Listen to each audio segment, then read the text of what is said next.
Bonjour à toutes et à tous, bienvenue dans ce nouveau webinaire qui est consacré aujourd'hui à la retraite des agents généraux. Pour m'accompagner, j'ai le plaisir de recevoir Jean-Marie Saunier et André Montouquio, président et directeur général de la Cavamac, qui vont vous expliquer votre régime, comment ça marche et quels sont vos droits. Bonjour messieurs et bienvenue. Bonjour Aurélie. Je vais laisser la parole à André qui va introduire un peu ce sujet qui interroge tout le monde, jeune, moins jeune, parce que tout le monde ne sait pas en quoi consiste le régime de retraite des agents généraux. Exactement. Merci beaucoup Aurélie. Alors nous sommes très heureux aujourd'hui de vous retrouver pour ce moment d'échange qui va durer 1 heure autour d'un sujet qui nous concerne tous, c'est-à-dire notre protection sociale. On va principalement parler aujourd'hui de prévoyance et de retraite. On va essayer d'y voir un peu plus clair dans un système qui est complexe. On va vous donner des clés pour comprendre un petit peu comment ça marche, mais aussi essayer de voir quelles sont les évolutions de notre protection sociale et comment ça impacte déjà aujourd'hui, mais comment ça va davantage impacter notre vie quotidienne et professionnelle dans les années qui viennent. L'idée, c'est que chacun reparte aujourd'hui avec des clés, des informations utiles, afin que vous puissiez mieux comprendre ce à quoi correspondent les cotisations, les prestations et l'organisation générale de la protection sociale des agents généraux. Un petit point pour vous dire que nous ne parlerons pas d'actualité aujourd'hui. Je voudrais vous rappeler que vous recevez plusieurs fois par an des newsletters de notre part par mail, donc avec un éditorial et puis plusieurs sujets sur lesquels vous pouvez cliquer et qui englobent l'ensemble des sujets d'actualité de notre caisse. Vous pouvez également consulter notre site web qui est mis à jour de façon régulière et aussi notre page LinkedIn. Vous êtes de plus en plus nombreux à consulter cette page où on indique les manifestations, les événements auxquels nous participons et voilà, tout un ensemble de choses qui fait que vous pouvez vous tenir informé de façon très régulière sur les actualités de votre caisse préférée. Voilà. Alors, nous allons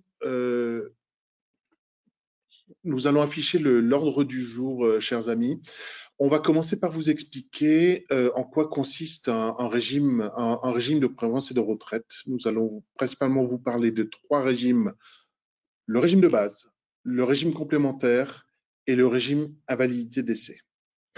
Puis nous allons évoquer un sujet. Alors, vous êtes très nombreux à nous poser des questions sur le cumul emploi-retraite. C'est vrai que ces dernières années, ce sujet a été remis au goût du jour par le gouvernement Macron à l'occasion de la réforme des retraites. C'est un sujet complexe. Nous avons fait l'année dernière un webinaire sur la question. Il est certainement disponible encore en ligne. Oui. Et si vous le souhaitez, oui, tu confirmes, Aurélie? Oui, il est toujours sur YouTube accessible. Voilà. Mais nous sommes à votre disposition à tous pour regarder vos cas individuels, puisqu'encore une fois, c'est un sujet qui est assez complexe. Et nous terminerons, si nous avons le temps, par les chiffres clés de la Cavamac et puis les enjeux pour l'avenir. Voilà. Alors, merci André. N'hésitez pas aussi à nous poser des questions via l'onglet questions de votre de GoToMeeting. Voilà. Je vais laisser la parole à Jean-Marie, notre directeur général, qui va vous parler du régime de base. Et peut-être en termes de comme transition, Jean-Marie, est-ce que tu peux nous dire pourquoi est-ce que le régime de base, pourquoi est-ce qu'on dit que c'est un régime qui est commun aux autres professions libérales? Oui, bonjour à tous. Tout d'abord, et je voudrais rappeler avant tout, parce que souvent on nous pose la question, sachez qu'on vous enverra la présentation qu'on est en train de vous présenter maintenant, donc vous aurez le PowerPoint. Tu dois voir les questions parce que je venais d'avoir la question. Ah, donc voilà, la question est arrivée, en effet. Quel don de synchronicité que voilà. Donc je vous rappelle que vous avez des régimes très particuliers en tant qu'agents généraux. Vous avez le régime de base qui est particulier parce qu'en fait, il concerne toutes les professions libérales, sauf les avocats. Et donc, vous avez le même régime de base et vous avez ensuite un régime complémentaire qui vous est totalement dédié, le régime invalidité-décès. Donc, régime complémentaire, régime invalidité-décès, ils sont gérés par le conseil d'administration de la Cavamac. Le régime de retraite des libéraux, en revanche, lui, a autour de la table l'ensemble des professions libérales. Donc, on va rentrer dans les détails de votre retraite et puis on parlera un petit peu du RID, c'est un petit peu plus simple. Nous, ce qu'on veut que vous sortiez de cette réunion, c'est que vous soyez au clair sur tout ce qui concerne le régime de base, le régime complémentaire, vos cotisations, les points associés et le niveau de retraite que vous pourrez avoir à la sortie. Voilà, donc on peut changer de slide. S'il veut bien. S'il veut bien changer de slide, donc régime de base, on va vous rappeler affiliation, cotisation, acquisition de droits, retraite. On va changer de slide. Il veut bien aussi. Capricieux ce matin. Il est un petit peu long. Ouais, voilà, l'essentiel à savoir sur le régime de base. Les cotisations, elles sont appelées par la CAVAMAC. Vous avez une assiette de cotisation, donc comme tout régime de base, vous cotisez en dessous du plafond de la sécurité sociale. Et essentiellement, en tranche 1, donc jusqu'à 47 100 €, vous avez un taux de cotisation aujourd'hui de 8,23% qui va augmenter, et ça je vous en parlerai tout à l'heure. Et puis vous avez une tranche 2 qui est plus une cotisation de solidarité parce que vous avez très peu de points associés. Vous allez jusqu'à 5 plafonds, ce qui est à peu près 235 000 €. Et là, vous avez un taux de cotisation de 1,87%. Donc, vous avez un taux de 10,10% jusqu'au plafond. Et puis, au-dessus du plafond, vous avez un taux de 1,87%. Ça, c'est le taux de cotisation actuel. Sachez qu'en 2025, il y a un changement, mais je vous parlerai juste après. Vous allez avoir un changement d'assiette. Je ne rentrerai pas trop dans les détails. On reste encore là. Voilà. Je ne rentrerai pas trop dans les détails, mais il faut que vous sachiez que ce changement d'assiette va vous amener à payer moins de CSG et en contrepartie, le taux de cotisation maladie va augmenter et le taux de cotisation retraite va augmenter un tout petit peu de 8,23 à 8,73%. Et ça va augmenter début d'année 2026 sur le calcul définitif de vos cotisations pour l'année 2025. Donc, c'est une petite complexité cette année. Sachez que s'il y a des nouveaux agents aujourd'hui, la première année, vous bénéficiez de l'ACRE. Depuis 2019, ça a changé et c'est ouvert grosso modo à tous et vous bénéficiez de l'ACRE pendant 12 mois. Je rentrerai un petit peu dans les détails, mais très vite sur l'ACRE, sachant qu'aujourd'hui, on fait des webinaires. On va essayer de faire un webinaire tous les 2-3 mois pour les jeunes qui s'inscrivent, pour bien leur expliquer en détail comment ça fonctionne. C'est un petit peu compliqué, on n'aura pas le temps de le faire aujourd'hui. Et voilà, donc cotisation première année, deuxième année, c'est des sujets un petit peu compliqués parce que tant qu'on ne connaît pas vos revenus, vous cotisez toujours par rapport à la base de l'année précédente, les derniers revenus connus. Donc les premières années, première année, on ne connaît pas vos revenus, donc vous avez un appel sur ProLAC. La deuxième année, on prend, tant qu'on ne connaît pas vos revenus, on prend un revenu fictif qui est de l'ordre de 10% 20% du plafond.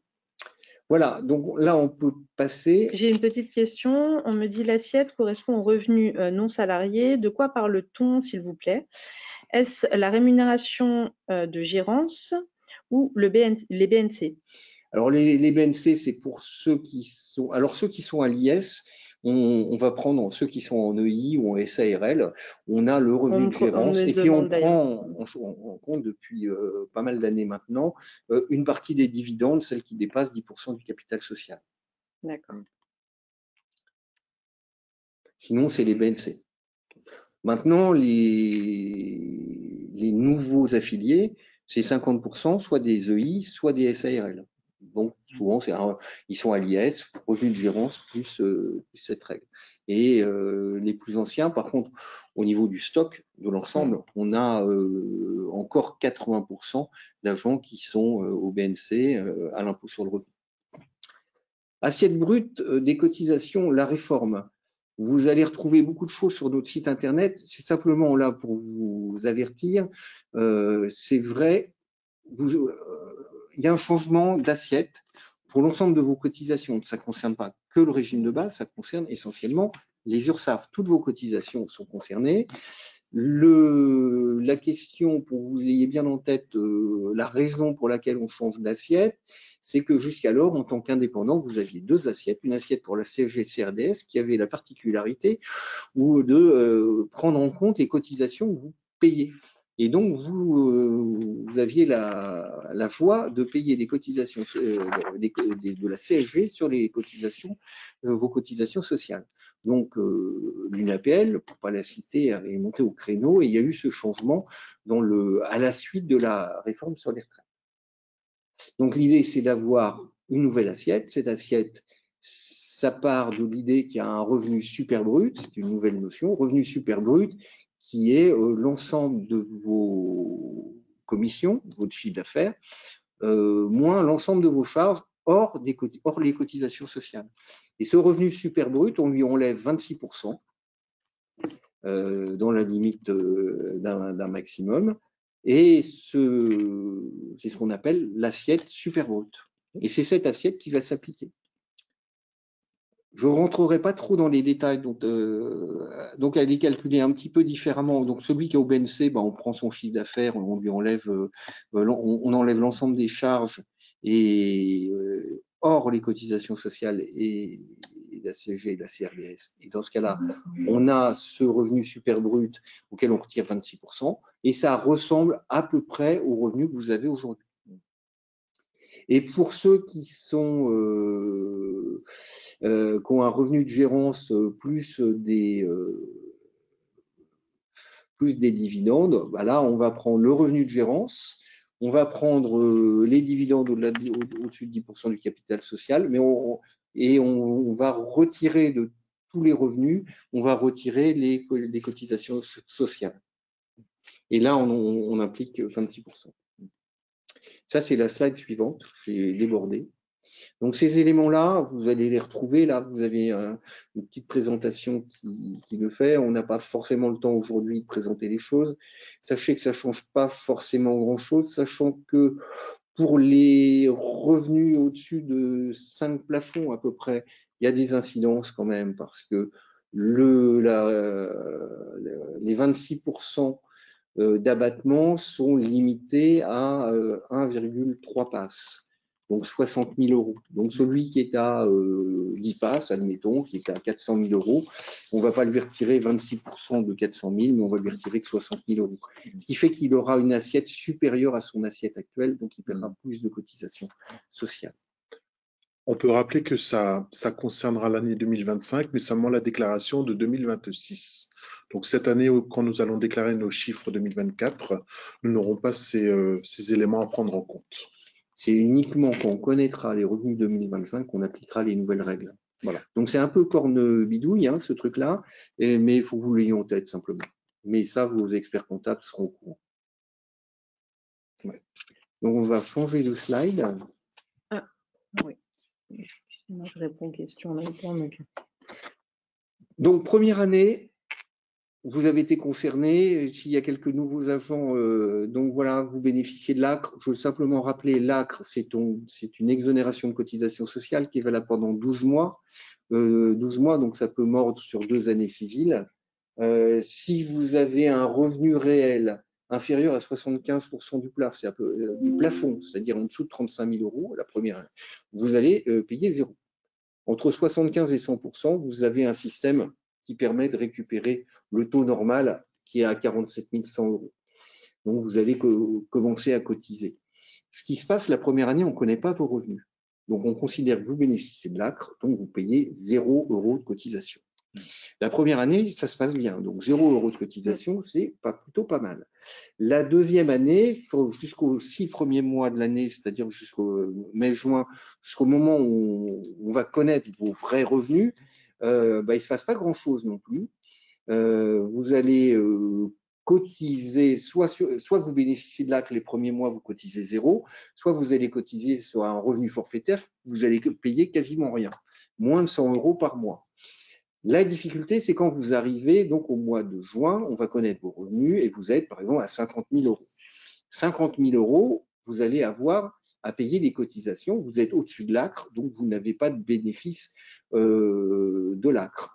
Donc 50 000 euros, J'ai rappelé tout à l'heure, c'était à peu près 10,10, c'est un petit peu plus de 10%. Donc, vous allez payer un peu plus de 5 000 € de cotisation sociale qu'on va vous appeler au titre de l'année antérieure. Et puis, pour l'année en cours, on va utiliser ces 50 000 € pour appeler vos cotisations de l'année en cours. Donc, l'année antérieure, on vous appelle sur 50 000 €, vous n'avez rien payé l'année d'avant. Et durant l'année en cours, on va vous faire un appel sur 50 000 €. Donc, du jour au lendemain, sur les 6 derniers mois de la deuxième année, vous allez payer 1 600 € de cotisation par mois. Donc ça peut être très handicapant pour les personnes qui ne l'auraient pas vu. Donc, normalement, les experts comptables sont au courant, ils connaissent un peu le mécanisme. Alors nous, on insiste beaucoup là-dessus. Il y a une possibilité qui est ouverte, mais c'est ouvert pour les nouveaux agents. Là, c'est le cas de l'ACRE, mais c'est vrai pour tout le monde. Quand vous changez de revenu, sans attendre la modification de votre revenu, vous pouvez déclarer un revenu estimé. Vous savez que cette année, vous êtes à 50 000, mais que l'année prochaine, vous serez à 100 000 €. Si vous restez sur 50 000 €, nous, c'est le seul revenu connu, donc on vous appelle sur 50 000 €. Mais si vous dites, mon revenu estimé pour cette année, c'est 100 000 €, on va vous appeler vos cotisations sur 100 000 €. Donc, vous voyez, en termes de trésorerie, c'est important de prévoir et d'anticiper ce que vous allez avoir à payer, soit sinon vous provisionnez.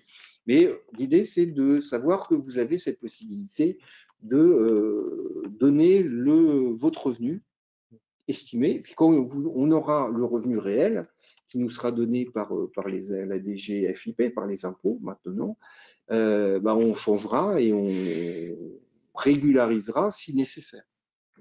À la hausse comme à la baisse, hein, bien entendu. Donc Jean-Marie, on comprend que exonération ne veut pas dire pour autant absence de garantie. Exactement. Quelqu'un qui est à 30 000 € par exemple, ou à la moitié du plafond de la Sécu, il est donc à 23 000 €. 23 000 € de cotisation. Vous allez payer un peu plus de 10% de cotisation, ça veut dire à peu près 2 500 €. Ouais. C'est 2 500 € de droits. Donc là, avec l'ACRE, vous avez 0. Mais on va vous calculer des droits sur 2 500 €. 2 500 €, sachant que et donc là j'anticipe un peu les droits au régime de base. Les droits au régime de base, c'est à peu près 560 points au niveau du plafond de la sécurité sociale, donc à 60 centimes, ça fait à peu près 350 €. À la moitié, vous allez avoir la moitié de 350 €, ça fait à peu près 180 € de droits annuels à retraite. Tout à fait. Ce qu'il faut savoir là, c'est 0. Mais c'est l'État qui va nous financer après. Hein, voilà. Donc, on reçoit de l'argent de la part de l'État qui finance les droits que vous vous ouvrez. On me demande de préciser, on parle de revenus ou de chiffre d'affaires? Là, sur le régime de base, tout à fait, on est sur le revenu. On appelle sur les revenus, c'est là un peu la complexité de la CAVAMAC, c'est que vous avez un régime de base qui est sur les revenus et vous avez un régime complémentaire, on va y venir juste après, où vous êtes sur les commissions. Donc, ce n'est pas du tout le même mode de fonctionnement. Régime de base, on a un système particulier, ça doit être le slide suivant, c'est-à-dire on vous appelle, quand on vous appelle pour une année, c'est provisoire, c'est-à-dire qu'on le fait sur la base des revenus de l'année d'avant, mais on va régulariser l'année suivante quand on connaîtra vos vrais revenus. Donc, on est en 2025. En 2025, donc vous cotisez sur la base des derniers revenus connus, c'est-à-dire les revenus 2024. Et quand on arrivera en 2026, avec la vraie connaissance de vos revenus 2025, on va régulariser vos revenus. On va remplacer 2024 par 2025. Ça, par exemple, j'anticipe sur le régime complémentaire, mais il n'y a jamais de régularisation. Donc, c'est beaucoup plus simple. Donc là, on a un système compliqué où on a ces régularisations qui viennent chaque année. Et donc, une année donnée, vous allez régulariser l'année précédente et puis vous allez avoir une provisionnelle pour l'année en cours en fonction des derniers revenus connus. D'accord. Donc, cette année, en 2025, ce sera sur vos revenus 2024 à partir de juin, mais c'est 2023 sur les 6 premiers mois de l'année.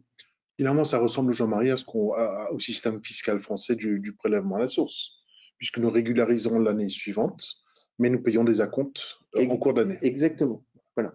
Et puis, on vous donne de la visibilité dans nos envois de cotisation, on vous donne de la visibilité sur les 6 mois suivants. Voilà.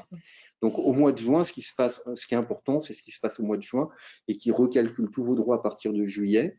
et puis on vous donne de la visibilité de janvier à juin de l'année suivante. Voilà un petit peu comment ça fonctionne. Donc, slide suivant. Donc, venons-en. Alors, vous payez des cotisations et vous avez des droits derrière, bien entendu. C'est le principe des régimes de retraite. Alors, ce sont des points. Alors, les points, c'est hyper facile. Hyper facile parce que les points ont une valeur. Vous allez cotiser donc jusqu'à 47 100 €, c'est la tranche 1. Vous allez payer 8,73%. Donc, ce qui fait au plafond, vous payez 4 100 €. Et ces 4 100 €, quand vous divisez par la valeur du point, bah, vous allez avoir 557 points. Et ces 557 points, aujourd'hui, la valeur du point, c'est un peu plus de 60 centimes d'euros, ce qui fait à peu près 350 € de droit annuel à retraite. On y reviendra plus tard quand on présentera régime complémentaire, régime de base. Et sur la tranche 2, vous allez avoir donc à 235 000 €, 1,87%, c'est 4 400 €. Donc, quelqu'un qui sera à 235 000 €, il paye 8 500 €. Si vous avez plus, bah, vous paierez de toute façon au maximum 8 500 € et vous auriez donc 557 points plus 25. Ça, objectivement, les 25 points, ça compte pas, ça compte pour rien. Ça compte pour rien. Alors là, tu as parlé de plafond, mais on me dit que y a-t-il une cotisation minimale si 0 revenu? Il y a des cotisations minimales. Alors, on ne le voit pas forcément pour l'ACRE, mais qui doit être à 19% du PASS, et c'est-à-dire qu'elle est calculée sur la base d'environ 8 000 €.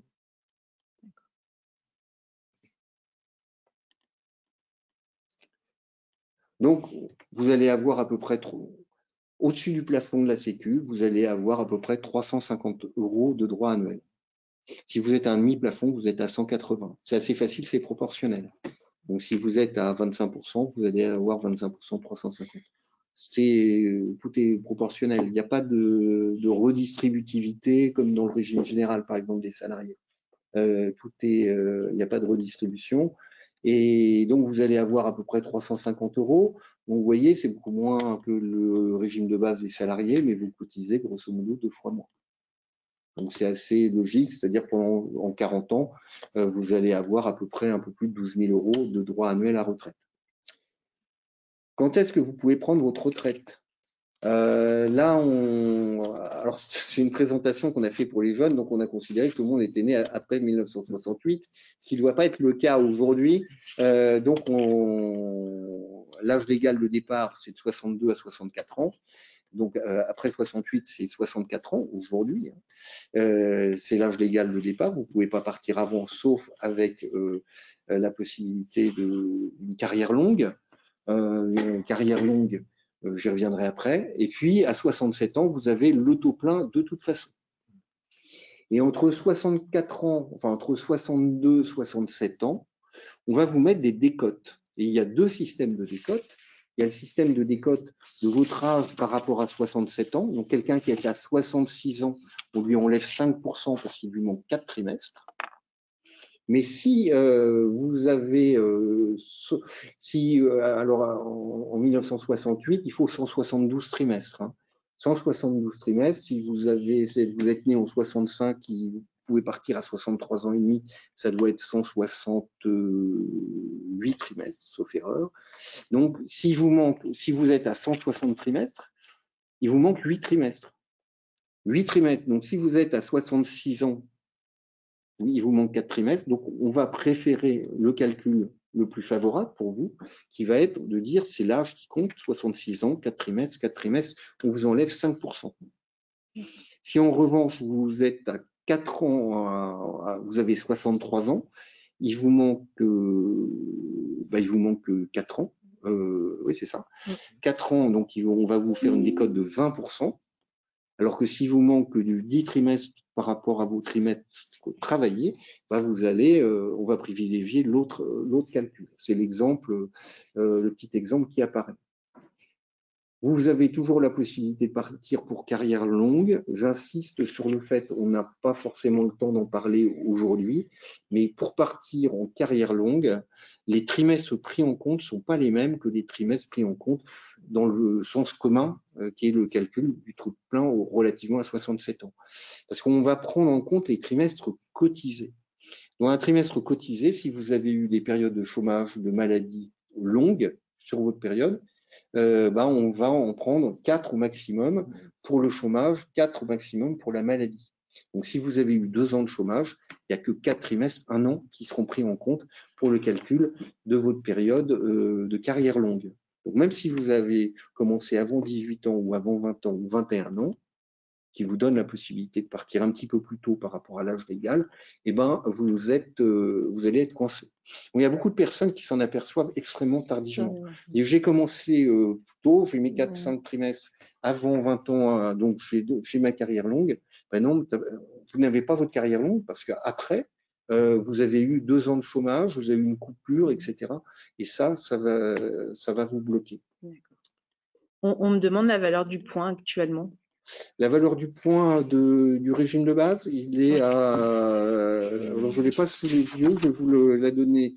C'est de l'ordre de 60 centimes d'euros. D'accord. Et on me dit que qu'on ne peut plus racheter notre taux plein sur le site retraite. Est-ce normal? Sur le site retraite? Ouais. Non, je ne sais pas. Ça doit être Info Retraite. Alors, je pense que ça doit être ça. Sur la question du rachat, vous avez la possibilité donc de racheter des trimestres jusqu'à hauteur de 12 trimestres. Info Retraite, oui, en effet. Vous allez les acheter par rapport pour vos trous de carrière ou pour vos débuts de carrière. Et votre début de carrière, si vous avez commencé en tant que salarié, voilà, vous êtes agent général aujourd'hui, mais vous avez commencé en tant que salarié, il faut les racheter auprès du régime général. Donc, c'est sur le site de la CNAV, vous avez certainement la possibilité de trouver l'information. Si vous avez commencé en tant qu'agent général ou en tant que profession libérale, vous allez les racheter auprès de la CNAV-PL, c'est-à-dire, et la CNAV-PL, c'est nous, au niveau de la CAVAMAC, vous allez les acheter. Si vous avez commencé à la CIPAV, vous allez aller les acheter à la CIPAV. Donc, c'est ça qu'il faut avoir en tête. Et là, tu as pris l'exemple de… Ce qu'il faut avoir en tête également, sur les rachats, pour finir, c'est si vous rachetez, et puis vous vous apercevez que par choix de vie, vous continuez à travailler, vous n'avez plus besoin de ce rachat, ça ne va pas vous donner des trimestres en plus, ça ne va pas vous donner de surcote, ça ne va vous donner aucun avantage. Donc, vous les avez achetés pour rien. D'accord. Donc, il faut bien réfléchir à. Quand on les rachète. Ouais. Et là, tu as pris l'exemple. Ah, pardon. Plus on est jeune, moins ça coûte cher. Ouais. Mais donc, celui qui a fait des études, il peut se dire oui, ça vaut le coup de toute façon. Mais si on est à 3-4 trimestres, il faut plutôt vraiment le faire à la fin. Parce que sinon, on perd l'avantage et il n'est pas prévu de rembourser dans ces cas-là. Parfait. Et là, donc, ce que je disais, tu as pris les personnes nées à partir de 68, mais pour celles d'avant, est-ce que ces âges-là changent? Oui. Le 67 ans ne bouge pas. D'accord. Mais c'est le 64, le 62 qui devient progressivement 64. D'accord. Okay. Donc, c'est la génération 61, c'est ça qui a commencé? Ça commence en 1900. C'est ça. 61 qui est passé à 62 ans et un trimestre, et ensuite 62 ans et 2 trimestres, et ainsi de suite. Voilà, pour monter progressivement à 64 ans. Voilà. En gros, si vous êtes né entre 61 et 68, il y a un tableau qui fait que le nombre de trimestres est un petit peu inférieur à celui que vous avez sous les yeux. Okay. Bien. Alors, merci Jean-Marie pour ce panorama du régime de base. On va passer au régime complémentaire. Alors, il a pas mal de spécificités par rapport au régime de base. Alors, peut-être un premier point, c'est un régime que nous ne partageons pas avec les autres professions libérales. Comme disait Jean-Marie tout à l'heure, le RB, le régime de base, est partagé avec 10 caisses, sauf les avocats. Le régime complémentaire de la CAVAMAC, comme celui des autres caisses, est un régime autonome et donc individuel à la profession. La deuxième idée, et là aussi, c'est une spécificité. Tu peux passer au slide suivant. alors que nous réglons nos cotisations du régime de base sur nos revenus dits nets, nous allons cotiser au régime complémentaire sur une assiette qui est nos commissions. Voilà. Et on va vous expliquer pourquoi. Alors, donc premier point, le taux de cotisation donc, sur nos commissions, donc à partir du 1er euro, c'est composé de deux taux différents, 5,16% qui sont à notre charge, nous agents, et 2,50% qui sont le concours des compagnies au financement de votre retraite. Vous n'êtes pas sans savoir que les compagnies, effectivement, depuis des décennies, participent à la retraite complémentaire des agents généraux. Tous les 3 ans via AGA, nous participons à une négociation du taux de concours des compagnies.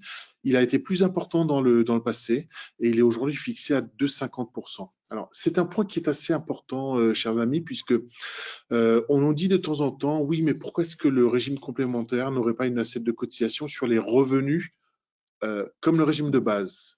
On pense que c'est un risque, que ça n'est pas du tout souhaitable, puisque si jamais on passait sur une commission, sur une assiette de revenus, eh bien, quid du concours des compagnies? Donc, le fait de garder une assiette commission pour nos cotisations complémentaires fait que nous pouvons continuer à bénéficier du concours des compagnies à hauteur de 2,50, qui n'est pas du tout un chiffre ridicule. Hein, c'est très important.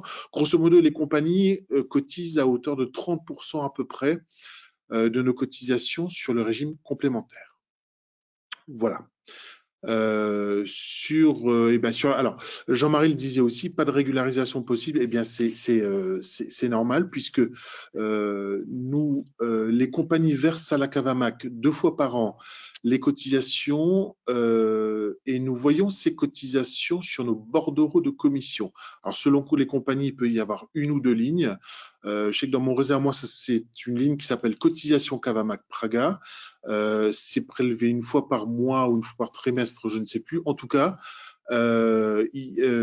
c'est une assiette de commission, donc pas de régularisation, puisque les commissions, à partir du moment où la commission est versée, la cotisation Cavamac complémentaire est calculée et enregistrée. Voilà. Je voulais juste préciser parce que j'ai beaucoup de questions à titre individuel avec j'ai tel âge, si j'ai fait ci, j'ai fait ça. Alors, les questions, pour le coup, les cas particuliers, juste après. On va traiter des exemples après, ce sera très bien, mais du coup, on ne peut pas y répondre là en séance, mais voilà, je préférais le dire. Et j'ai aussi eu une question sur le calcul des points et des trimestres, enfin des trimestres en l'occurrence. Est-ce que la Cavamac peut aider? Oui, s'ils appellent les services de la Cavamac, c'est possible. On va laisser mon mail, comme ça vous nous enverrez les... Et dans le slide suivant, on va répondre en partie, Aurélie, à cela. Alors, juste très rapidement sur ce slide. Donc, nos cotisations, c'est 7,66% de nos commissions. Donc, pour l'exemple de quelqu'un qui a 100 000 euros de commission, c'est simplement 100 000 fois 7,66%, soit 7 660 euros. Alors, sur les 7,66, pour être clair, mais on ne va pas rentrer dans le détail, nous avons à la Cavamac, comme dans la plupart des autres caisses libérales, mais aussi privées comme l'Arco Agirc, nous avons un taux d'appel qui a été longtemps de plus de 30 à 40%. Il est aujourd'hui de 21,6%. C'est-à-dire que quand nous versons 121,6 euros à la Cavamac, il n'y a que 1 euro qui est générateur de droits. C'est ce qu'on appelle un taux d'appel. C'est quelque chose qui est temporaire par nature et qui sert dans des moments où nous avons à cœur de préserver nos réserves financières pour les retraites des jeunes agents. Voilà. Et vous avez la valeur du point. Alors, il faut rester 2 minutes parce que ce slide, il est important parce qu'il vous permet de comprendre. Avec 100 000 euros de cotisation, grosso modo, j'ai 317 euros de droits. Donc là, on vous explique, vous avez 6,30% qui vous donnent des droits. Vous achetez, le prix d'achat du point, c'est 8,00992 €. Ça vous fait 777 points. Et ce qu'il faut savoir, c'est 317 euros. Alors, c'est important, ça fait 3,2%, 3,17% de vos commissions. Donc, vous avez 200 000 euros c'est 3,17% de 200 000, de 400 000, de 500 000, de 600 000. On ne va pas au-delà de 1 709, qui est le plafond aujourd'hui de sécurité sociale, le plafond Cavanac. Donc là, avec ce petit calcul, 3,2%, vous savez, 3% pour simplifier, vous savez qu'à 400 000, vous avez 4 x 3, 12, 1 200 € de droit annuel à retraite, et à 600 000, 6 x 3, 18, 1 800. Vous voyez, donc on est à 1910, c'est 3,2, mais ça vous donne tout de suite l'ordre de grandeur. Donc si vous avez 40 ans, vous dites je vais travailler 25 ans, vous savez exactement à peu près quel est le droit à retraite que vous aurez à la fin. Vous rajouterez les 350 € de droit annuel au régime de base, ce qu'on va faire tout à l'heure, donc on va y revenir. Et donc l'idée, c'est vraiment très simple. Vous êtes dans 2 régimes à points qui sont assez faciles en termes de fonctionnement et vous pouvez connaître vos droits facilement. On me demande sur le site Info Retraite, est-ce que les montants sont justes? Les montants sont justes, oui, parce qu'ils viennent. Alors pour la petite histoire, les chiffres du GIP Info Retraite. Le GIP Info Retraite, il va chercher dans les systèmes d'information de tous les régimes les informations en temps réel aujourd'hui. Donc, il retrouve, c'est pour ça que ça mouline pendant quelques secondes, et ce qu'on vous voyez mouliner pendant quelques secondes, c'est qu'il va chercher l'information sur tous les sites. Voilà. On peut rajouter, on a dit tout à l'heure, il y a une spécificité du régime complémentaire qui c'est une assiette commission, alors que le RB, c'est une assiette revenu. Il y a aussi une spécificité en termes de plafond. Vous voyez que là, on parle d'un plafond de 601 709 €. Donc, c'est le plafond des commissions au-delà duquel il n'y a plus de cotisation, alors que sur le régime de base, certes, avec une assiette de revenu net, le plafond, l'assiette maximale est de 5 passes. Voilà, si je finis la réponse à la réponse sur la qualité des données du GIP Info Retraite, j'insiste pour ceux qui arrivent, qui sont proches de la retraite, de vérifier. C'est possible de vérifier année après année si les points sont là. Alors nous, à la Cavamac, c'est assez facile. Vous avez vu, c'est un régime en points, c'est extrêmement facile. En termes de fonctionnement, il y a des régimes pour lesquels c'est beaucoup plus difficile. Ou alors, il y a eu des rapprochements entre, vous savez, à Gircarco, il y a eu beaucoup de rapprochements. Alors, donc, parfois, il y a des bouts d'années, des bouts qui ont un peu disparu. Donc, je vous incite vraiment à être extrêmement vigilant là-dessus. Mais dans l'ensemble, voilà. Alors après, il faut leur écrire, il faut écrire au régime concerné, sachant que si vous êtes loin de la retraite, ils ne vous répondent pas tout de suite parce qu'ils sont un petit peu… Il faut être patient. Il faut être extrêmement patient avec le régime général, mais aussi à Gircarco, qui rencontrent quand même un certain nombre de difficultés aujourd'hui. Alors, on va passer maintenant à une autre spécificité. Alors, tout à l'heure, sur le régime de base, chers amis, on vous disait qu'il y avait une notion de durée d'assurance. Eh bien, sur le régime complémentaire, on ne parle plus de durée d'assurance. En fait, ce qui va déterminer si on a une décote, donc une minoration, ou une surcote, donc une majoration, c'est l'âge qui va nous séparer de nos 67 ans. En d'autres termes, à 67 ans, l'agent général bénéficie d'une retraite à taux plein, donc 100%, ni décote, ni surcote. En revanche, s'il souhaite prendre sa retraite, donc liquider son régime complémentaire avant l'âge de 64 ans, alors là encore une fois, on parle de la génération post-68, eh bien, cet agent général va subir une décote définitive d'1,25% par trimestre, c'est-à-dire grosso modo 5% par an. Donc, quelqu'un qui part à 65 ans aura donc 2 ans de décote, 2 x 5, 10, il aura donc 10% de décote sur sa retraite du régime complémentaire.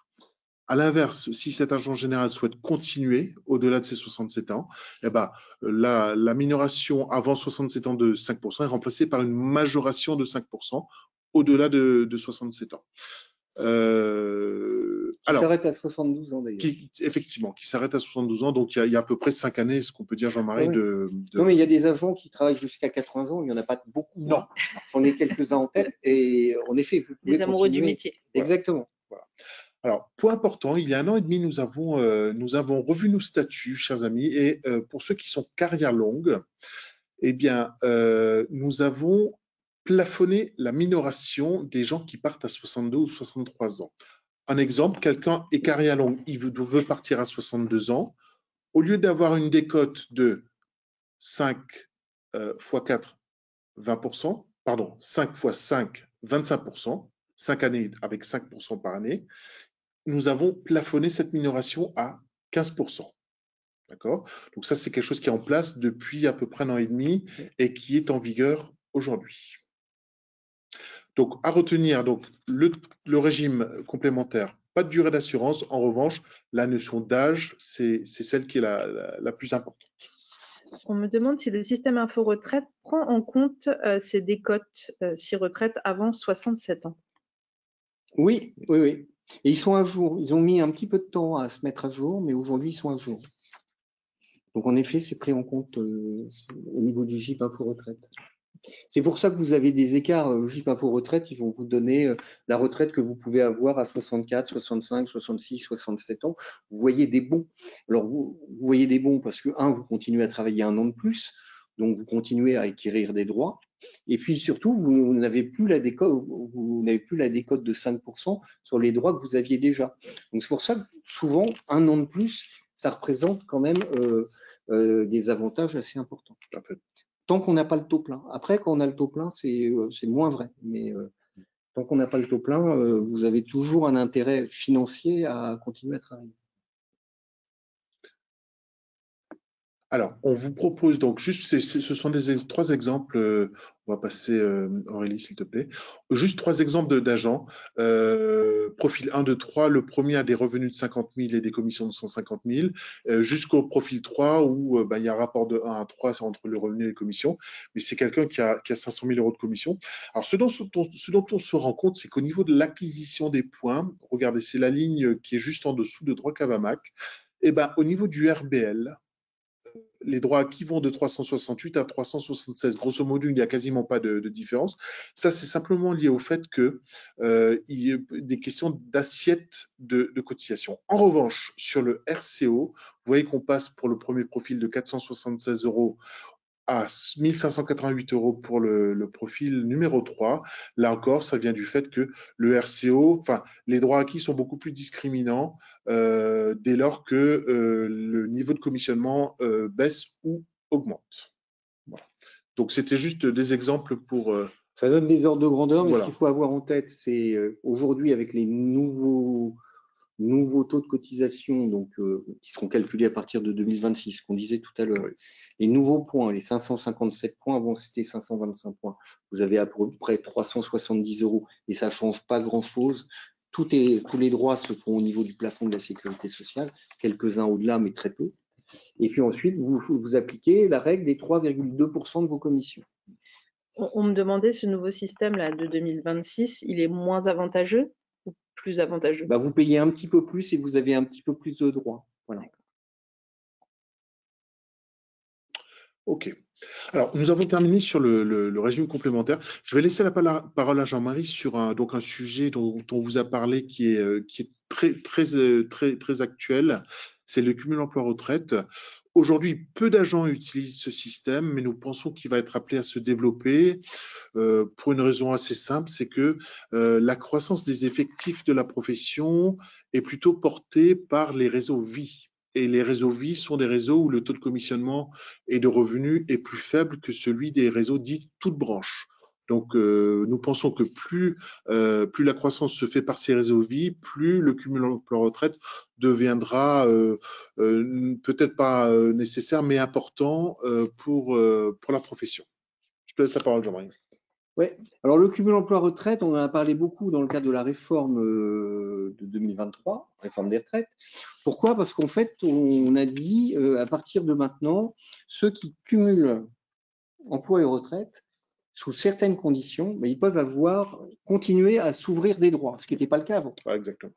Avant, vous aviez des cotisations, vous payiez comme normalement, mais simplement, vous n'aviez aucun droit. C'est un fonds perdu. Donc, c'est une nouveauté. Est-ce que ça change vraiment beaucoup sur les niveaux des droits? Pas forcément. Mais en revanche, ce qui est important, donc, c'est cette règle de cumul emploi-retraite qui est soit intégrale, soit plafonnée. Si vous avez votre taux plein, vous avez vos cotisations, vos trimestres cotisés pour avoir le taux plein, vous pouvez cumuler intégralement votre retraite avec vos revenus d'activité. Et en plus, maintenant, donc avec cette réforme, vous allez toucher des points. Vous allez toucher des points avec vos cotisations, ce qui n'était pas le cas avant. Ce qui est compliqué au niveau de la Cavamac. Et c'est pour ça que nous, il y en a très peu en fait qui continuent à faire du cumul emploi-retraite aujourd'hui au niveau de la Cavamac en tant qu'agent général. En revanche, il y en a beaucoup qui sont intéressés pour dire ben, moi, je vais continuer mon activité et je vais le faire en tant que salarié, je vais le faire en tant qu'indépendant à la CIPAV par exemple ou à la Sécurité sociale des indépendants. Dans ces cas-là, vous n'êtes plus à la Cavamac, mais vous avez de toute façon la possibilité de cumuler librement vos revenus d'activité et votre revenu d'activité. Alors, il y a deux solutions, donc, soit vous êtes, et donc on peut passer sur le slide suivant, poursuite d'activité. Vas-y, le slide d'avant. C'est celui d'avant. Ah, pardon. Voilà. Ah, il a sauté. Donc, cumul emploi-retraite intégral. Alors, si vous avez le taux plein, vous pouvez continuer à travailler sans plafonnement de revenus, c'est ce que je vous disais, cotisation créatrice de droits, nouveau droit de cotisation, nouveau droit, et au niveau du régime complémentaire, alors c'est vrai au niveau du régime de base, c'est vrai au niveau du régime complémentaire. Attention, il y a très peu de régimes complémentaires qui ouvrent des droits, en cas de cumul emploi-retraite. Par exemple, la plupart des caisses libérales ne le font pas. La caisse des médecins ne le fait pas, par exemple, quand bien même ils ont beaucoup de cumul emploi-retraite. Ils en ont tellement d'ailleurs qu'ils ne veulent pas le faire parce que ça leur coûte trop cher. Mais ça, je n'ai rien dit. Et donc, seconde pension, et nous aujourd'hui, on l'avait limité à la demande de l'État à 5% du plafond annuel de la sécurité sociale, comme pour le régime de base. Et aujourd'hui, on est en discussion pour passer à 20%. 20%, donc ça fait à peu près 9 000 euros, un petit peu plus, 9 400 euros, 20%, donc 9 000 euros de pension additionnelle. Donc Jean-Marie, nous sommes en train de rendre le cumul emploi-retraite plus favorable qu'il ne l'est aujourd'hui pour les agents généraux. Exactement. Ceux qui continuent en tant que sur le cumul emploi-retraite, souvent ça va durer 1 an, 2 ans. En fait, il y en a très peu qui continuent. Oui. Et ceux qui continuent durablement, c'est plutôt des agents vie qui n'ont pas forcément d'agence et qui vont garder leur clientèle, qui font un peu de gestion de patrimoine, etc. Et puis ils peuvent continuer. C'est le cas de mon monsieur de tout à l'heure, de 82 ans, qui continue à travailler le matin et qui est content comme ça et qui a trouvé un équilibre à la fois professionnel et personnel.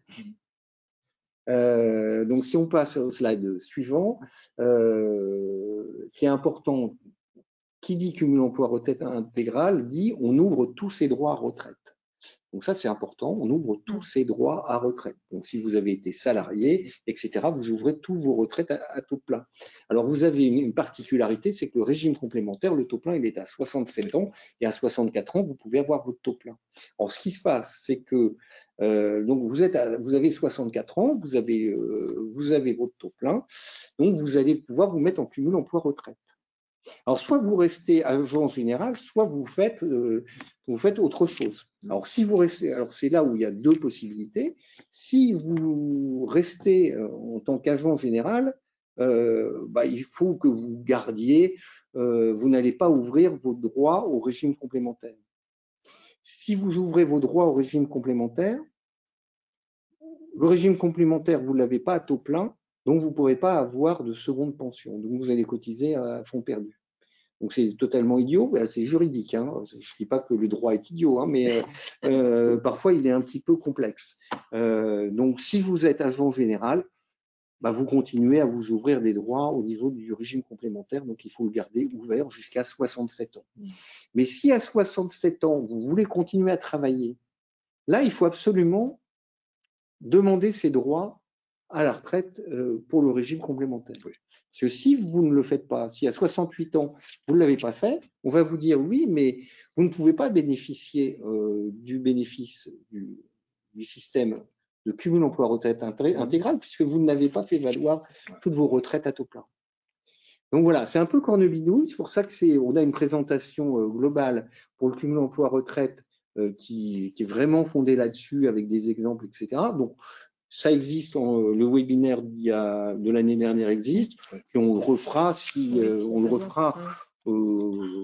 cette année ou début d'année prochaine pour actualiser les chiffres, etc. On n'exagère pas trop en disant qu'il y a autant de situations qu'il y a d'agents pour le cumul emploi-retraite.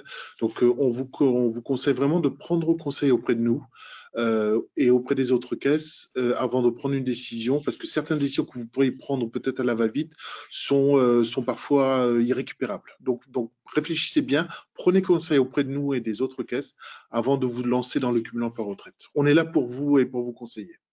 Et dans le webinaire, on regarde aussi les aspects fiscaux, parce qu'à un moment donné, vous allez cumuler et vos revenus d'activité et vos pensions.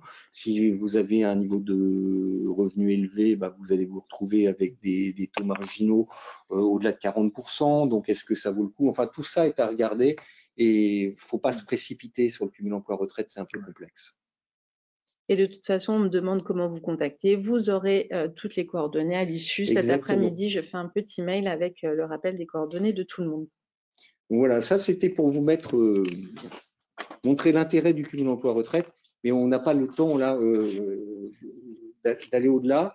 Mais donc on refera le webinaire, et sinon vous avez le webinaire sur HGA TV. Ouais. Voilà. Oui, on peut passer. Et ça, c'est pour suivre une autre activité professionnelle. Et en effet, si vous êtes dans une autre activité professionnelle, là, vous pouvez vous ouvrir vos droits au régime complémentaire de la CAVAMAC. Et là, c'est ouvert. Vous choisissez de le faire ou pas. Et puis, sachant que si à 64 ans, vous les ouvrez, vous avez moins 15% par rapport au taux plein. Et donc, après, il y a des décisions qui sont à prendre. Ce qu'il faut savoir, c'est que vous pouvez ouvrir votre régime de base à un certain moment, puis votre régime complémentaire, vous le gardez fermé, vous attendez 2 ans, et puis vous allez avoir votre régime complémentaire à taux plein, par exemple. Ça, il y en a quand même un certain nombre qui font ça. Alors, on va faire un petit zoom maintenant et on va accélérer un petit peu sur le régime d'invalidité de décès. Alors, il faut savoir que l'agent général est très bien couvert par rapport, quand on prend des comparaisons par rapport aux autres professions libérales. D'autant plus qu'il y a Praga, dont les cotisations sont également obligatoires, qui vient compléter. Grosso modo, aujourd'hui, l'invalidité et le décès sont pris en charge par CAVAMAC et Praga. Et on va passer donc sur le slide suivant. Alors, sur les cotisations, tout comme le régime complémentaire de retraite, les cotisations sont appelées par l'intermédiaire des compagnies mandantes. Donc, l'assiette de cotisation du RID, ce sont nos commissions brutes. D'accord. Le taux de cotisation est de 0,70% à la charge de l'agent. Ça ne correspond qu'aux cotisations prévoyance de la CAVAMAC.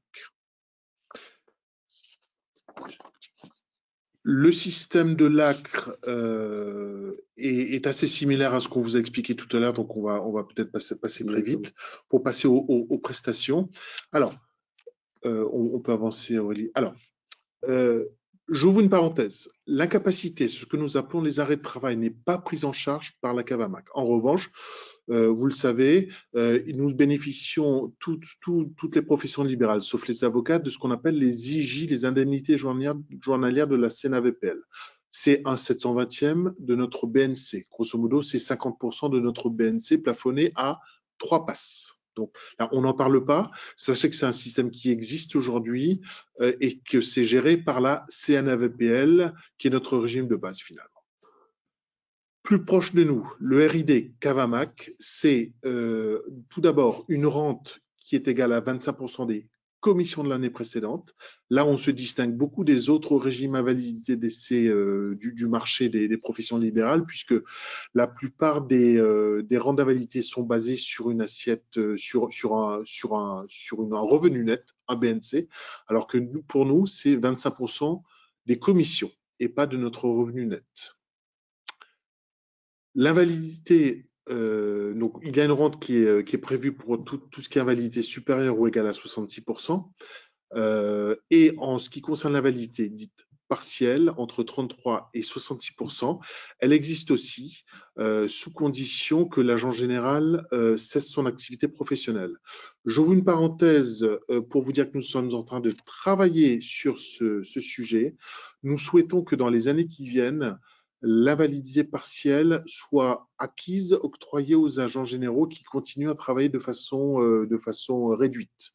Ça n'est pas encore dans les tuyaux. Sachez que nous sommes en négociation avec notre tutelle pour le mettre en place dans les années qui viennent. Voilà. Le capital d'essai est un deuxième élément. Alors, je vous parlais de Praga tout à l'heure. Je vous invite à retenir l'idée suivante. La Cavamac verse des garanties en capital en cas de décès. Praga verse des garanties en revenus, en rente. Praga verse une rente d'éducation et une rente de conjoint survivant. Nous, la Cavamac, nous versons un capital. Ce capital, c'est très simple.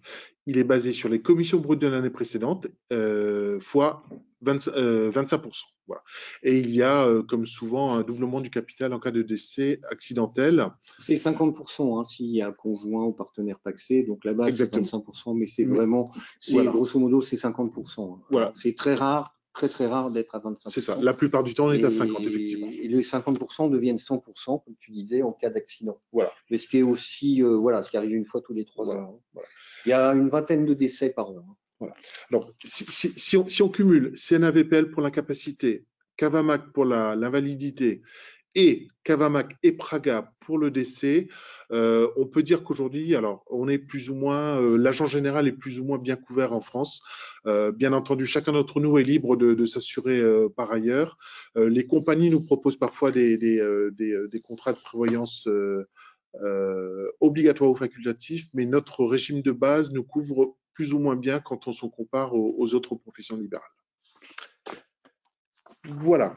Est-ce qu'il y a des questions, Aurélie, ou alors on termine, Jean-Marie, on va peut-être terminer par quelques chiffres. 5 minutes, oui, ça permettait de. Oui, je pense qu'on va finir sur les chiffres parce qu'on a beaucoup de questions individuelles, donc je vous les transmettrai. Vous pouvez ainsi y répondre et ce sera plus facile pour vous. Très bien. Allez, quelques chiffres clés. Allez, on y va. Savez-vous combien nous sommes d'agents généraux en France? Eh bien, c'est très simple, nous sommes 12 500 agents généraux actifs. La commission moyenne de l'agent général est d'environ 300 000 euros. Le revenu moyen, donc l'argent qui ramène à la maison, on va dire souvent pour nous c'est le BNC, c'est à peu près un tiers de la commission moyenne, c'est-à-dire à peu près 100 000 euros, 98 000 en 2023. Et sachez que l'agent général a en moyenne 49 ans dans la profession. On assiste à une féminisation progressive de notre profession. Aujourd'hui, parmi les nouveaux agents qui commencent ce métier, 31% sont des femmes et c'est tant mieux ainsi. Oui, c'était 10% il y a 20 ans, en 2004. Oui, donc, 10%, maintenant 30%. C'est quasiment le tiers, ça concerne toutes les compagnies quasiment. Voilà. Donc cette féminisation a vraiment fait un bond et c'est tant mieux. Et on peut peut-être rajouter, Jean-Marie, qu'on rentre en moyenne dans la profession aux alentours de 43-44 ans. 40 ans, pardon.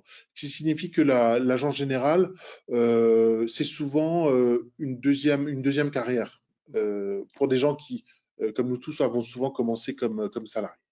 On a regardé, statistiquement, j'ai une nouvelle statistique, donc on ne l'a jamais donnée, mais 50% de ceux qui commencent vont jusqu'à la retraite, s'arrêtent au moment de la retraite.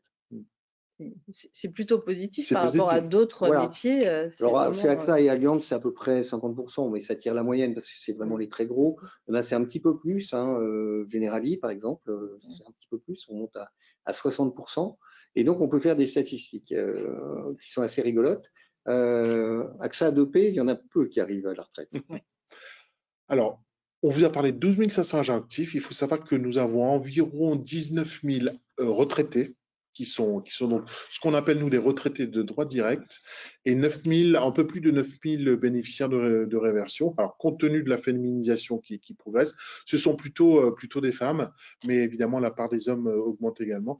Donc, ça fait qu'aujourd'hui, on gère environ 12 500 retraités, actifs et à peu près 29 à 30 000 bénéficiaires soit de retraite ou de réversion. Ce qui est important à rappeler là, c'est que les revenus de l'époque, les commissions de l'époque étaient beaucoup plus faibles. Donc, ce qui explique aujourd'hui que le régime il se tient parce que, en effet, les commissions, il y a moins d'agences, il y a moins d'agents, mais qui sont beaucoup plus importants qu'il y a 30-40 ans. Alors, vous pourriez nous dire que bon, c'est vrai que le critère démographique est très important et très impactant à la Cavamac. Aujourd'hui, il y a à peu près donc 12 000 agents pour 19-20 000 retraités.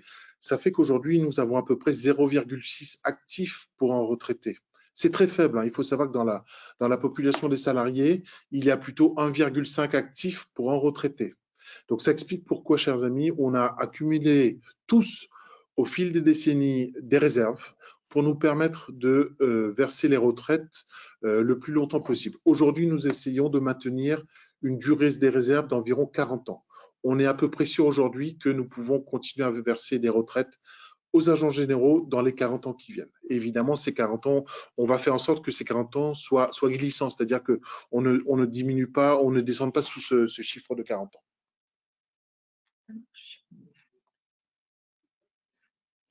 Les grandes tendances sur les actifs, donc c'est la résilience de la profession. On a vu qu'il y a eu beaucoup de restructuration, mais depuis 2017-2018, on a une réaugmentation des effectifs. Modification de l'économie d'agence, concentration des agences qui sont importantes, mais il y a aussi beaucoup d'agents individuels aujourd'hui dans les agents vie. En effet, qui pèse aujourd'hui 1500, il y a à peu près 1500 actifs, plus que ça, 2000 actifs, pardon, parce que 1500 c'est le réseau principal, mais c'est plus de 2000 aujourd'hui agents qui sont des agents spécialisés sur la vie. Progression des commissions, plus rapide que l'inflation, c'est extrêmement important pour un régime de retraite, où aujourd'hui les pensions elles suivent l'inflation, enfin c'est un objectif important d'assurer le maintien de pouvoir d'achat des retraites, sachant qu'aujourd'hui on a un effet ce qu'on appelle un effet volume, c'est-à-dire le nombre de retraités, le nombre de points acquis par les retraités est stable. Et c'est un facteur d'optimisme du coup. Voilà. Et on a une évolution des statuts importants, puisqu'aujourd'hui, la moitié des nouveaux agents, c'est le statut d'entrepreneur individuel ou de SARL. Des risques, c'est le changement climatique, bien sûr, qui pourrait amener certaines compagnies à remettre en cause, à se désengager partiellement. Ça, c'est un vrai risque. Le déclin démographique. Aujourd'hui, là, depuis quelques années, on en parle et on en a parlé très fortement avec la baisse des naissances. Mais qui dit baisse des naissances dit, voilà, il y a un déclin démographique sur l'ensemble du territoire. Il y a encore en 2020, les hypothèses démographiques de l'INSEE, c'était qu'on serait 75 millions en 2070, on est redescendu à 68, et les dernières hypothèses laissent penser qu'on sera encore un peu plus bas. Donc, c'est un vrai sujet pour la profession, bien sûr. Les risques réglementaires au niveau européen, avec la remise en cause du système de commissionnement, et puis bon, il y a toujours la compétition, la concurrence entre les différents types de distribution. Sachant qu'aujourd'hui, c'est quand même les agents qui continuent de progresser là où les autres sont Exactement. Plutôt en baisse. Donc aujourd'hui, c'est un plus beau message. Donc il y a plutôt des bons signes. Mais bon, l'idée, c'est d'avoir quand même, on est extrêmement attentif à ce qui peut se passer au niveau de l'économie de la profession, bien entendu, pour piloter convenablement le régime. Les grandes tendances sur les retraites qui ont été rappelées par André tout à l'heure. On va passer au dernier slide. Donc peut-être en conclusion, chers amis, donc on a la certitude qu'aujourd'hui, donc si tout va bien, le financement du régime est assuré pour les décennies qui arrivent. Alors tout est évidemment en constante évolution, mais nous faisons en sorte que AGA accompagne évidemment de façon très très importante la profession. Nous faisons en sorte que, aussi bien au niveau de tout ce qui est chargé cotisation qu'au niveau du financement, des réserves et des accords qu'on peut passer à droite à gauche et notamment avec France Assureur, eh bien on fait en sorte que on peut continuer à être fiers de notre profession. C'est une profession qui a de l'avenir et nous allons nous assurer que voilà, l'agent général continuera à avoir le sourire pendant un certain temps, le plus longtemps possible en tout cas. Voilà. S'il y a des sujets qui vous intéressent, qui sont extrêmement importants pour vous, je pense que ce serait intéressant que vous preniez quelques secondes pour écrire quels sont les sujets qui vous intéressent, ce qui vous a intéressé, ce qui vous a le moins intéressé. Si vous êtes un certain nombre à attendre des informations plus précises sur tel ou tel point, on peut organiser des webinaires. L'intérêt du webinaire, c'est que c'est vraiment extrêmement facile à organiser. Oui. Merci à tous pour votre participation. Vous pourrez nous contacter. Aurélie va vous passer le slide. Rendez-vous sur le site de la Cavamag pour des infos. Vous avez un espace personnel. Il y a la page LinkedIn, il y a les éditos que nous envoyons très régulièrement. On ne manque pas de vous informer tout au long de l'année. Merci encore et bonne journée. Merci à toutes et à tous. À très bientôt. Au revoir. Au revoir.